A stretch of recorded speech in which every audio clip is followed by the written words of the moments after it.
node that has been added is the instance update node, which will allow you to update the geometry created by an instance node without having to recreate the whole thing. It will allow you to update only a part of it, which is going to be faster.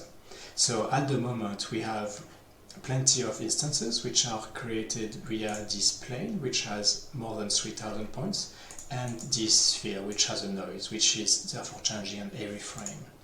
And this is what we get from it. So at the moment, if we measure the performance of it, we can see how long the instance node takes to update. So what I see is the instance node takes about 6 milliseconds every frame. An alternative to doing that is that we can plug this here, and instead of updating the instance node, we're going to create instance from the static version of that geometry, which gives us those static spheres.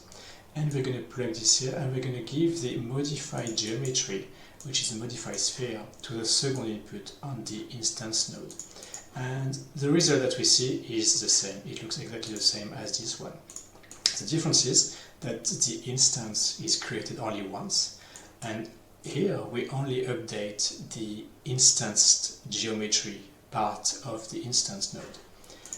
So if we compare the performance, if you remember, we had 6 milliseconds every frame for this one, but here, if we measure the performance and we stop, we can see that the instance update every frame is 0.1 milliseconds, so it's 60 times faster.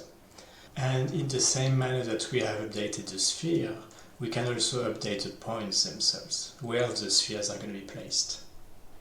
And for that we simply need to change the mode of the instance update node. So right now we are on geo, which is the default.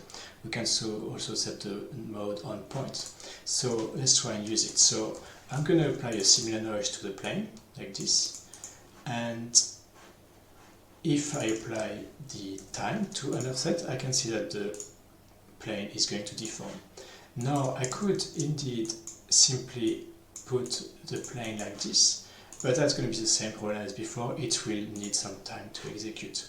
So instead I'm going to delete this, and I'm going to keep this instance which is static, and I'm going to apply another instance node. In this version I'm going to use the noise point as a second input, and I'm going to set the mode to points.